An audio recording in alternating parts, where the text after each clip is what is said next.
¿Cuáles son las alternativas? Están en el tablero. Empecé por la local para darle importancia y que los queden fresquitos y menos aburridos. Semiótica agentiva, tesis de Douglas Niño, con una tesis bien interesante que se apoya en todas las demás, se apoya en todo esto. Además, o sea, él recoge todas las tesis para hacer su teoría. Pero entonces lo original de lo que él propone es que el centro está en los agentes vivos y en las relaciones de agente con sus propósitos, o sea, netamente pragmatista, netamente persiano. O sea, el sentido emerge cuando alguien tiene un propósito. Esa es la tesis agentiva, de hoy la vamos a ver en detalle, solo estoy haciendo un abrebocas. Semiótica cognitiva, que entonces se llama así y tiene peleas con el nombre, porque puede recoger todo el cognitivismo anterior, o decir que lo cognitivo tiene que renovarse y entonces lo que entendemos por lo mental tiene que cambiar. ¿Se acuerdan? Lo cognitivo como lo mental del cerebro, y uno más o menos asocia que lo mental es el cerebro, ¿sí no? Entonces se pone en crisis eso de lo mental. Construimos el sentido y el sentido está en la experiencia, como la de Lund, que es donde estudié yo, de Suecia, Aarhus es Dinamarca, o la de Tartu, en Estonia, o en Italia, o en Inglaterra, o en Estados Unidos, que es donde están las tesis de la semiótica cognitiva más fuertes. Todos ellos ya están en una visión cognitivista, o cognitiva, perdón, más ampliada, o sea, entendiendo lo cognitivo no como lo encerebrado, sino como la cognición 4E. Entonces ahí está todo ese continuo. Entonces la importancia de la inacción, fíjense, ¿no? El sentido emerge en nuestra relación con el entorno.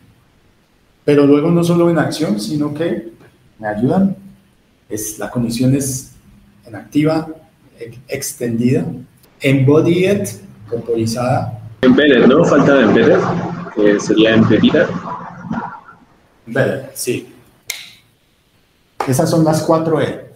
Entonces estábamos en la inactiva, ya la acabé de explicar. La embedded, que es la situada, o sea, el cuerpo siempre está situado o engranado a su entorno. Entonces, por tanto, está en una circunstancia específica que antes de que el hombre evolucionara en su capacidad representacional, era siempre el tiempo presente. Una de las cosas que nos dio nuestra capacidad de generar representaciones es que en inglés se llama mind traveling, viajar en el tiempo. Entonces es pensar en el pasado o en el futuro, recordar o imaginar. Así uno recuerde o imagine, siempre estás situado en un lugar y eso afecta mucho cómo damos sentido. La situacionalidad de estar embebido en el entorno. Eso es embedded.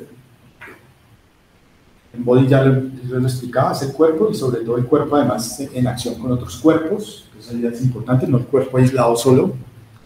Y extendida y distribuida, lo explicaba también al comienzo, distribuida con otras mentes, mis colegas, distribuida también en las cosas, en los artefactos que me ayudan a pensar.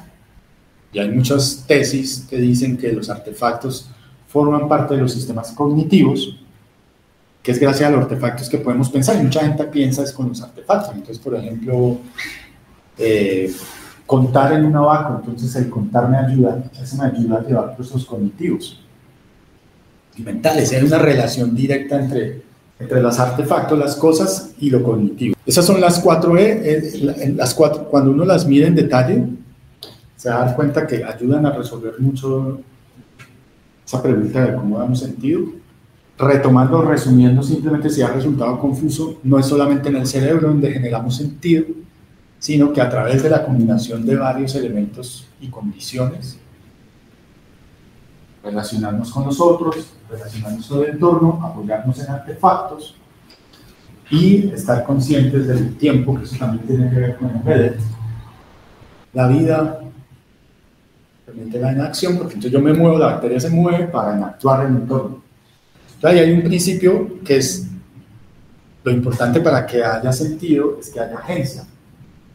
Y la agencia, la capacidad de actuar, es decir, de moverse, de hacer acciones. Primacía del movimiento, capacidad de actuar, capacidad de moverse. Entonces ya en la tesis agentiva, que es la que vamos aquí, niveles de agencia y agencia aumentada, lo que se nos dice, en resumen, estoy resumiendo todo el curso en una clase para que no vean más. Lo que se nos dice acá es que El sentido emerge de la vida, y la vida es movimiento, la primacía es movimiento, y el movimiento es una acción. Y entonces ese concepto de acción se limita a la acción autónoma. Entonces, ¿hasta qué punto una acción-reacción mecanizada no sería validada bajo ese concepto? Una cosa es los movimientos atrincherados por la práctica, el atrincheramiento gracias al entrenamiento que me permite a mí fijar la atención en otra cosa, y pasa a segundo plano esas acciones atrincheradas, pero yo no las pondría en el plano de la acción-reacción, yo las pondría en el plano de acciones o movimientos kinetoperceptivos atrincherados por entrenamiento. Entonces, por ejemplo, un deportista, un jugador de tenis, ha entrenado tanto que él se enfoca en la estrategia, no se enfoca en cómo le da la pelota, eso le sale fluido. Si se pone a pensar cómo le da la pelota, no le da, porque eso ya lo tiene mecanizado, o sea, ¡fum! Pero él sabe, él está pensando cómo ganar el juego. Y lo mismo el boxeador. La acción-reacción tiene que haber cosas que carecen de intencionalidad. Tanto el boxeador como el jugador tienen una intención de ganar la pelea, de ganar el partido, de manejar sin estrellarse, etc. Entonces son condiciones atrincheradas que ya no responden a acción-reacción. Acción-reacción es un meteorito, tuvo la capacidad de destruir a los dinosaurios. Y entonces nuestra respuesta es no, eso es un problema de acción-reacción. El meteorito está respondiendo a problemas de la física, que por accidente mató los dinosaurios, pero él ni se enteró ni tenía la intención de hacerlo. No tenía la voluntad de hacerlo. Esto es acción-reacción. Un robot tiene la voluntad de ganarle a Gasparov. Fue programado para eso. Y el robot no celebró, celebraron los que lo programaron, que eran como 25. O sea, en realidad estaban jugando como 25 ingenieros contra Kasparov, que fueron los que programaron a Deep Blue. Y Deep Blue ni se enteró, o celebró, ¿se la vieron celebrando? No. Para que hayan esos fenómenos experienciales de sentido, así sea con cosas atrincheradas, se necesita la vida y la inacción y la autopoiesis. Esa tesis la defendemos nosotros con fuerza, pero no quiere decir que no nos puedan atacar. Es, de hecho, nada más feliz en la ciencia que cuando lo hacen caer a uno en cuenta de un error. Eso es como una iluminación. Volviendo acá, entonces estamos en niveles de agencia, capacidad para actuar, asociado a la vida, el movimiento, actuar como movimiento, primacy of movement. Ya estas propuestas es que hay diferentes niveles de agencia, entonces la agencia de la bacteria es distinta a la agencia de los mamíferos y etcétera, las aves, los pulpos, que son casi como iguales que nosotros, les falta hablar más, sí, pero hacen de todo, las aves, los pulpos, los córvidos, los primates, y eso genera niveles de agencia. Eso lo vamos a ver, complejidad para dar sentido. Y estar vivo implica estas cuatro cosas, y estar vivo implica no solo un cerebro, sino todo alrededor del cerebro. Esta noción de agencia aumentada es cuando ya incorporamos representaciones, signos y artefactos, y aumentamos la agencia. Gracias a que incorporamos artefactos, cosas y signos, que es un tipo de artefacto, fortalecemos nuestra capacidad, nuestra agencia humana en este caso.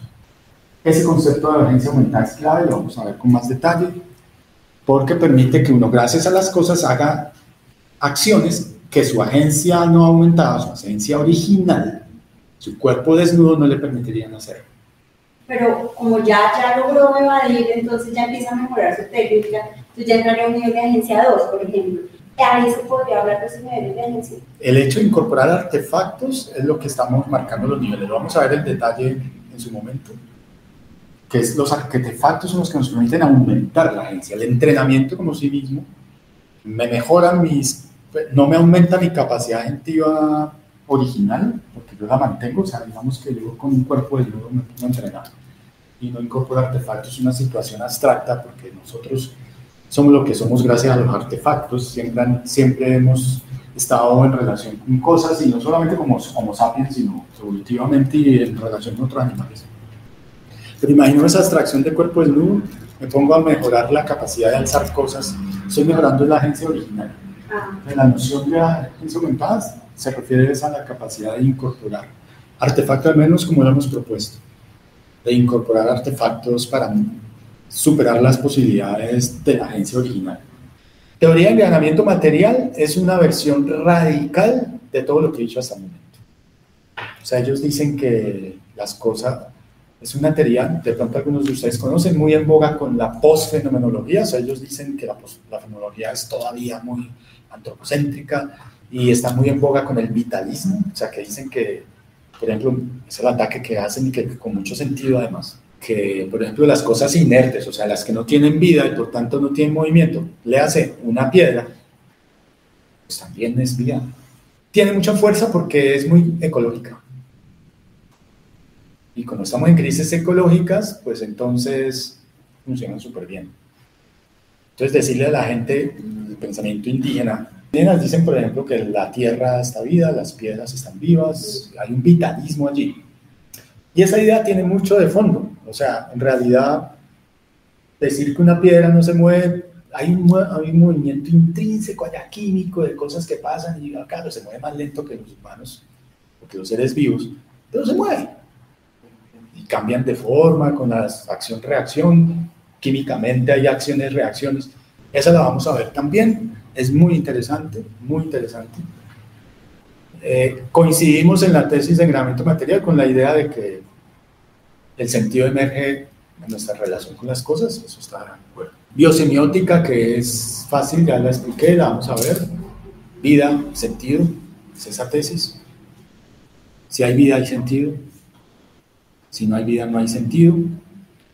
Y la lógica práctica de agentes cognitivos, por último, es una que los ingenieros hacen lógica formal, o sea, la lógica que permite programar computadoras y robots y entender, por ejemplo, el lenguaje y hacer máquinas que hablan, gracias a la gramática universal de Chomsky, por ejemplo, lingüistas, que se buscaba como buscar las fórmulas del lenguaje para poner a una máquina a hablar con usted.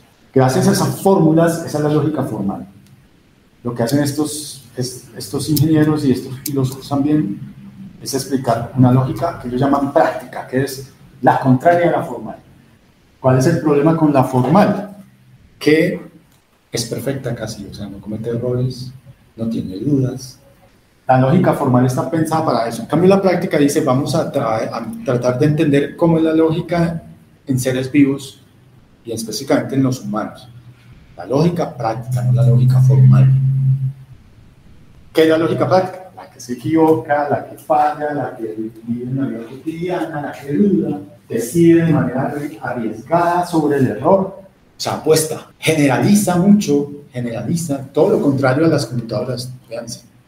De hecho, ese es el gran, o sea, si en los filósofos el gran problema es mente-cuerpo, en los diseñadores de inteligencia artificial el gran problema es hacer las máquinas imperfectas. Tal vez limitadas, o sea, por ejemplo, no puede subir gas, pero en su tarea, perfecto. Pero resulta que la vida no es así. Esa es la distancia que hay entre inteligencia artificial e inteligencia real. Que la inteligencia real se equivoca, duda, tiene emociones, no es precisa, generaliza, no es precisa. Esos son los contenidos del curso. Espero que los haya motivado. El próximo lunes empezamos con semiótica agentiva. La lectura es un fragmento muy pequeño de los fundamentos de semiótica agentiva de niño y el capítulo 4 del libro mío que también hace un resumen de eso, para entrarnos entonces de lleno con esta introducción al tema de semiótica agentiva, que es lo primero que vamos a estudiar.